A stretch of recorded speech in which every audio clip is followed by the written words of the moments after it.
Before you do anything else, stay with me until the end of this story. Because what happened in that ballroom was so shocking that half the city talked about it for weeks, but only a few people knew the truth.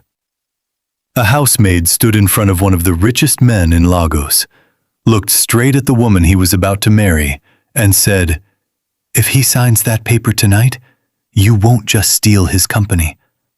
You'll destroy his life." And then the entire hall went silent. No music, no laughter, no clinking glasses, just silence. If you think you know where this story is going, trust me, you don't. Because this is not just a story about money. It is a story about loyalty, about masks, and about the one person nobody respected until she became the only one brave enough to tell the truth. Welcome back, my friends. If you love emotional stories filled with betrayal, justice, and endings that stay in your heart long after the video ends, then you are in the right place. Now let's begin. His name was Malik Adeyemi, 34 years old, founder of one of West Africa's fastest-growing logistics companies. Self-made, brilliant, respected, and so wealthy that newspapers loved calling him the Golden Prince of Victoria Island.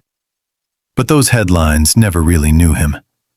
They saw the tailored suits, the security convoy, the magazine covers, the charity dinners. They did not see the quiet loneliness that had settled into him after the accident in Abuja. They did not see how slowly he walked now, or how the pain in his leg still rose like fire when he stood too long. The crash had not killed him, but it had changed him. It had made him more careful, more private, and easier for the wrong people to control. The woman who worked in his home was Amara Okoye, 28 years old, soft-spoken, sharp-eyed, the kind of person who noticed everything but announced nothing. She came from Enugu, the eldest daughter of a school teacher and a market trader, and life had taught her two things very early.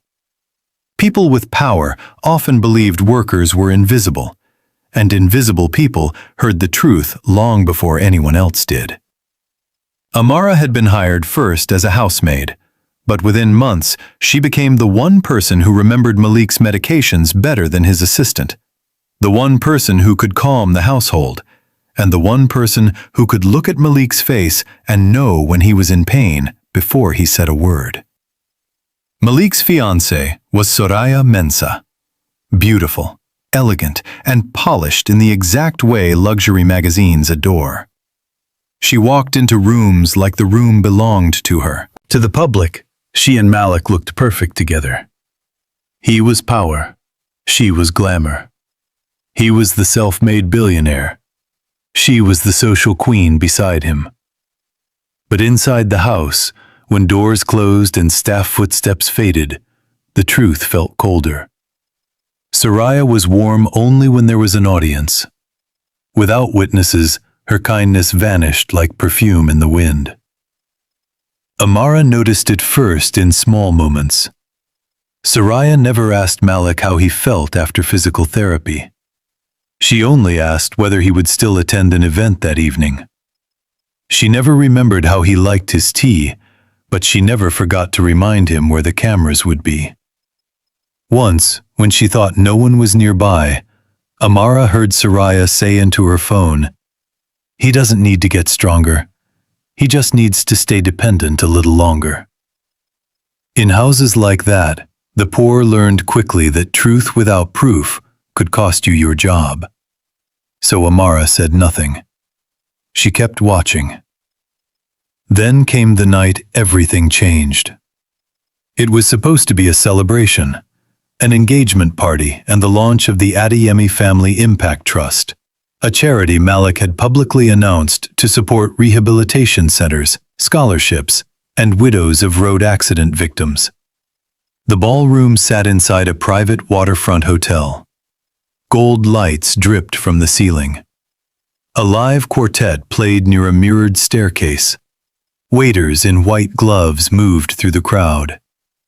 Politicians, business leaders, influencers, investors, and television personalities filled the hall. Every smile looked expensive. Every laugh sounded practiced. Amara had been assigned close to the VIP table, which meant she moved near enough to observe without being noticed. That night, Malik looked wrong. Not normal tired. Not the polite exhaustion of a busy host. His eyes were slightly unfocused. His shoulders were heavy. Twice he rubbed his hand against the table as if trying to stay alert. And when Soraya handed him a sparkling drink and told him to keep his energy up, Amara saw him hesitate for half a second before taking it. That hesitation brought back a memory from 3 days earlier. While tidying the upstairs study, Amara had found a pharmacy envelope hidden behind a decorative box. It carried Soraya's name, but the medication inside was a strong sedative, the kind that should never be slipped casually into someone's routine. That same night, Amara had overheard Soraya arguing quietly with a private legal consultant. Soraya said, "Tonight I need everything clean, everything signed, everything witnessed. Once the marriage papers and transfer authorization are done together, nobody can reverse it fast enough." And when the man asked what would happen if Malik refused, Soraya laughed and said, "He won't refuse. Not in front of a room full of donors." Back in the ballroom, Amara saw a silver tray beside the stage. On it sat an ivory folder with gold clips and 2 signature tabs already marked. Soraya stepped to the microphone and smiled at the crowd. She called the signing symbolic, but Amara knew then that trust was about to be weaponized. Her hands trembled as she messaged the only person she believed could act fast enough. Imani Adeyemi, Malik's older sister. She wrote, "Please call me now. It is about Malik. I think Soraya is trying to force him to sign something tonight." The phone rang less than a minute later. In a whisper, Amara explained everything. The sedative envelope, the overheard conversation, the consultant, the folder, Malik's condition. Imani went silent, then said, "If those documents are what I think they are, she may be trying to hide corporate control papers inside a ceremonial signing. I'm on my way. Do not let him sign anything." The call had barely ended when Soraya appeared behind Amara and said, "You really should learn to stay where you belong." Then she leaned closer and warned her. One complaint, one accusation, one rumor about theft, and every wealthy home in the city would close its door to her. For a moment, fear rose in Amara's throat. Fear for her job, her mother's medicine, her siblings, her fragile life. But then she looked toward the stage and saw Malik smiling weakly at guests he could barely focus on. Fear became something stronger. Soraya returned to the microphone and announced a symbolic signing before dinner. A waiter passed with fresh drinks. Soraya took one flute and handed it directly to Malik. As he lifted it, Amara saw a faint white residue on the inside rim. Tiny, almost invisible. But it was there. She moved before she could stop herself. "Sir, don't drink that." Her voice cut through the ballroom so sharply that the quartet stopped mid-note. Every head turned. Soraya froze. Malik lowered the glass slowly and looked at Amara in confusion. Soraya gave a glittering laugh and tried to dismiss it as staff confusion. But Amara kept walking until she stood at the foot of the stage. "Please don't drink that," she said. "And please do not sign any paper until your personal lawyer reads every page." The silence deepened. Soraya's eyes flashed. Security, she snapped. Malik looked from one woman to the other. Amara, he said quietly. What are you talking about? That was when Soraya made her mistake. Instead of explaining, she grabbed the folder, opened it to the signature page, pushed a pen into Malik's hand, and said through a strained smile, She is confused. Sign it now, Malik. We can deal with this embarrassment later. Amara stepped onto the stage. No. One word, firm, clear, impossible to ignore. Soraya turned toward her fully now. How dare you? Amara's chest rose and fell hard. Because those are not just charity papers, and because whatever you put in his drink was meant to make sure he stopped asking questions. Gasps scattered through the ballroom. Soraya lifted her hand as if to slap her. Amara caught her wrist. The room exploded in whispers. A glass shattered on the marble floor. Phones rose into the air. Guests leaned forward. The legal consultant stepped back. And for the first time that night, real fear entered Malik's eyes. Let her go, Malik said. Amara released Soraya at once. Malik's voice hardened.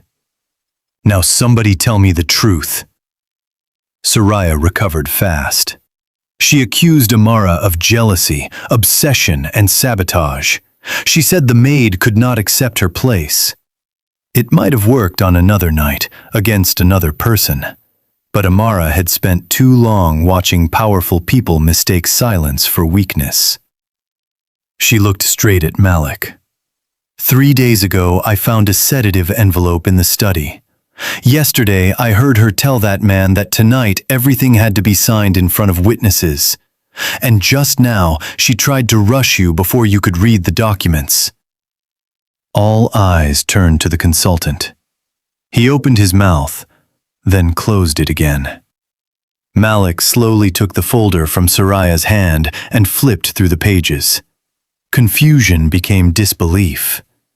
Disbelief became anger. He held up the document and said, This is not a foundation pledge. This is a temporary voting proxy attached to post-marital asset restructuring. A murmur swept across the hall like wind through dry leaves. Soraya rushed to explain. She called it practical. She said Malik was under stress and she was protecting the company.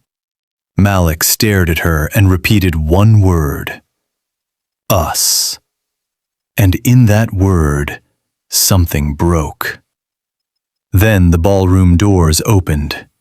Imani Adeyemi strode in with security officers and Malik's longtime legal advisor. She came so fast she was still in travel clothes, her face full of fury. She reached the stage and said, Don't sign anything. She told Malik the real advisor who prepared the charity papers had never been invited.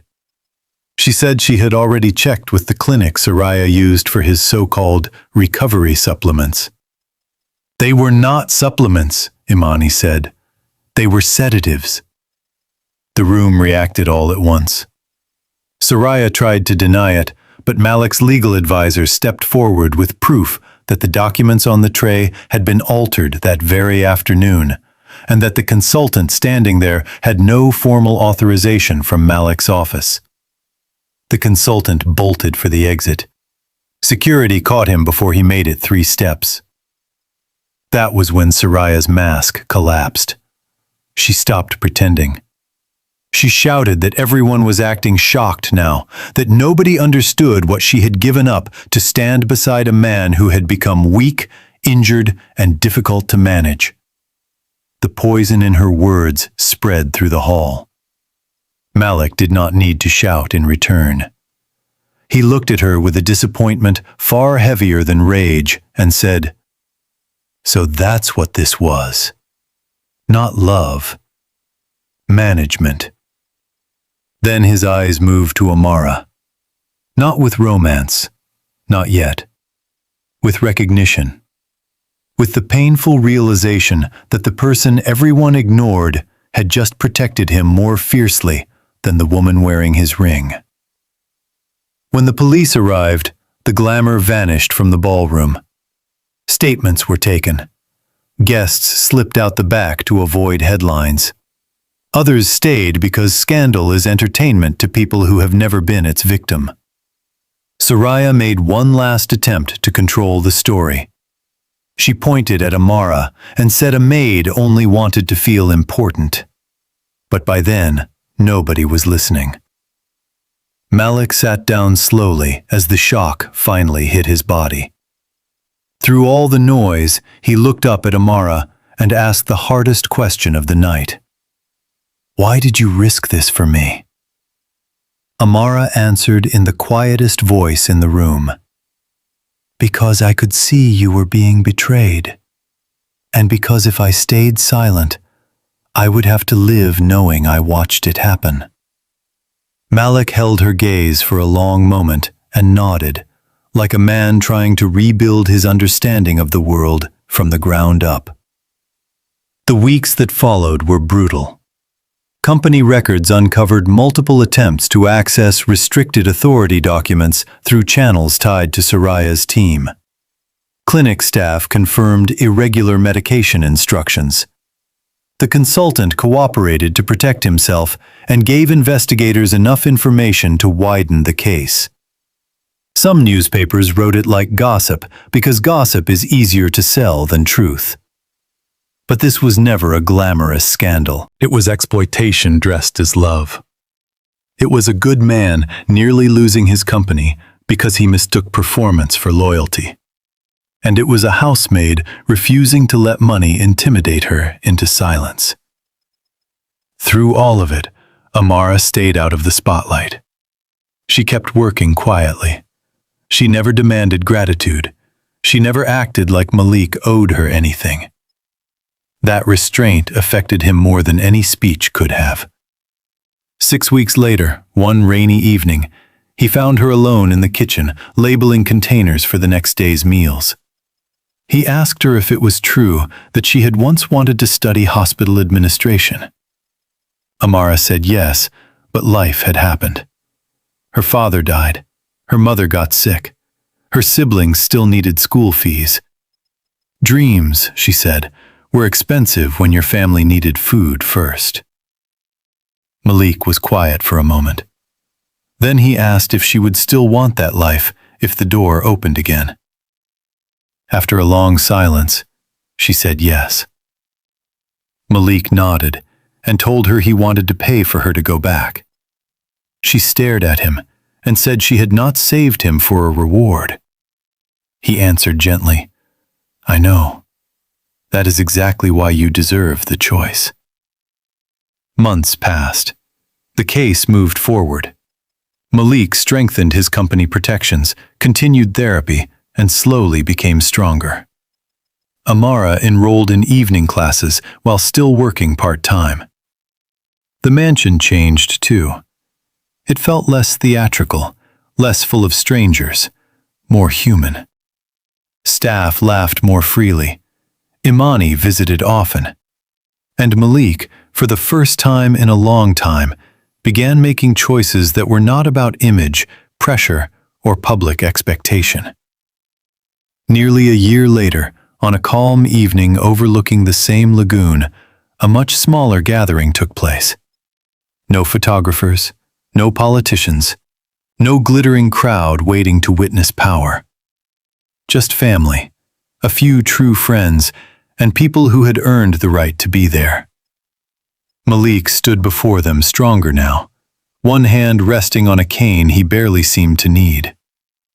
Beside him stood Amara, not in staff uniform, not hidden near a service door, but in a simple, elegant dress the color of midnight. Malik raised his glass and said, "A year ago, I learned that a person can be surrounded and still be unprotected. I also learned that real loyalty rarely arrives wearing diamonds. Sometimes it comes quietly. Sometimes it stands at the edge of a room and says the one thing nobody else is brave enough to say. Everything good in my life now began the night truth interrupted a lie.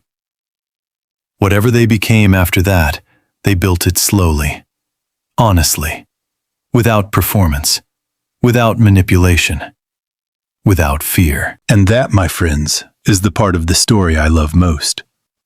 Not the scandal, not the exposed fraud, not even the shocking silence that fell over that ballroom when a housemaid caught a bride's wrist and stopped a signature that could have ruined a man.